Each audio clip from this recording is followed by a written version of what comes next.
King Tut. Most of the Egyptian pharaohs are remembered because they were great conquering soldiers or because they built gigantic temples and tombs. Tutankhamun was neither a great soldier nor a great builder, however he is the best known of the pharaohs. This circumstance is due to the dramatic discovery of his tomb in 1922. Unlike the rest of royal tombs, it was never sacked and therefore was full of magnificent treasures. Tutankhamun was born approximately in 1341 BC. He only reigned for 9 years and died before reaching the age of 20.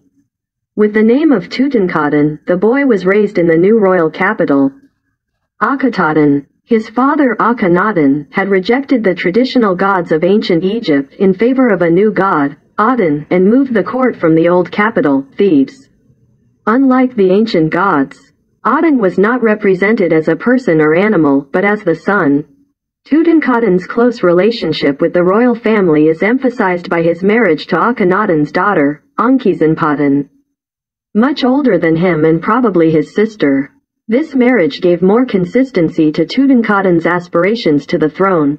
When Akhenaten died, it seems that Smenkhkare, Tutankhaten's brother, sat on the throne for a short period. When Tutankhaten was 9 years old, succeeded him. His name was changed to Tutankhamun and the city of Akhetaten was abandoned. Head of Nefertem, Carter 8, 18th Dynasty, New Kingdom Tomb of Tutankhamun, KV 62, Valley of the Kings. The transfer of the royal court to Memphis and the restoration of Amun as the chief god of Egypt suggest that the young king's counselors opposed his father's ideas and wanted to return to the traditional ideology. Tutankhamun died when he was about 18 years old. It is unknown if it was as a result of a conspiracy against him, but his body does not show unusual signs of violence. His death certainly was unexpected, since he had not yet prepared a grave for himself in the Valley of the Kings. Detail of the painted wooden box, Carter 021, Valley of the Kings.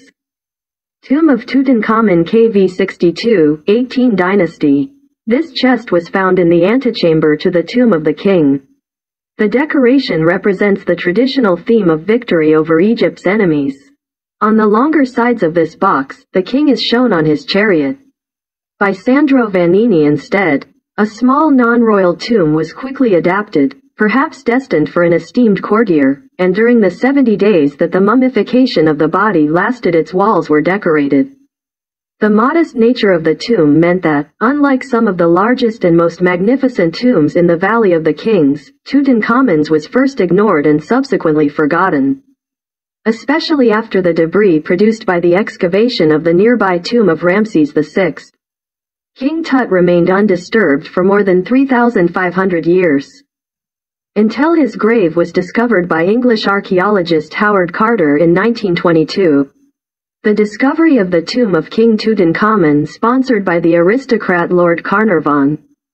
Carter had been working in the Valley of the Kings since 1915. On November 4, 1922, his workers discovered a group of steps leading to a blocked entrance.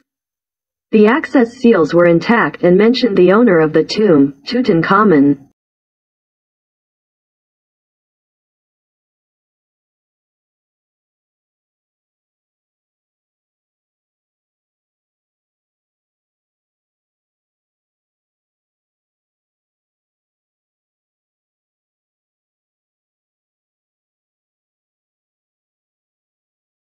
Behind this entrance, a corridor led to a second door. Carter opened a small hole in it to see what was behind it. What he saw was, in his own words, "Everywhere the brightness of gold." I was looking into the first of the 4 rooms of the tomb that, while small, were full of treasures. The first room, the antechamber, measured 7.8 by 3.5 meters.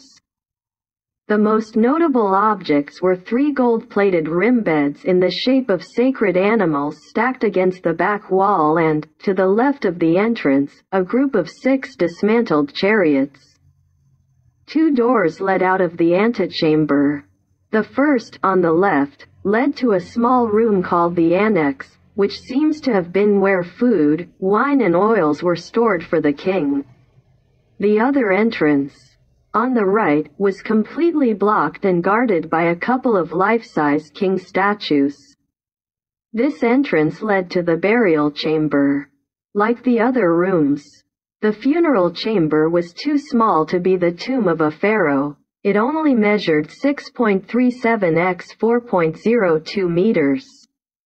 It is the only room of the four with decoration painted on the walls. But more importantly, it was there where Tutankhamun himself rested. After the funeral chamber there was another small room. The treasury was called, mainly because of the superb quality of the objects found inside, which included model ships, gold altars and jewelry boxes. In the treasury there were also 2 miniature coffins, each with a mummified fetus inside. Is it about the unborn children of Pharaoh, and that is why Tutankhamun did not leave heirs to succeed him?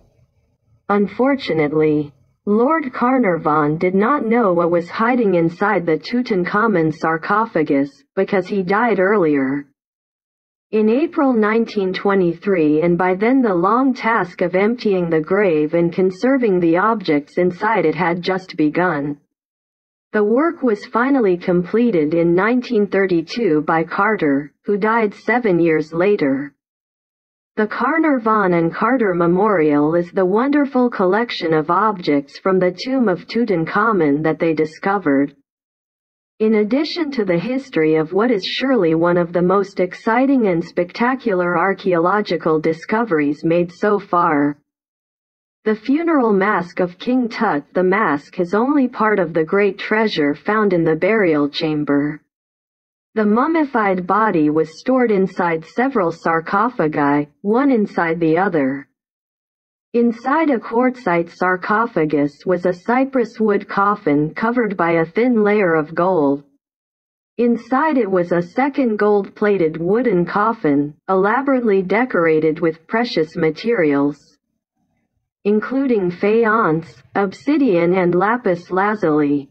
Finally, there was a solid gold coffin that weighed 110 kilograms.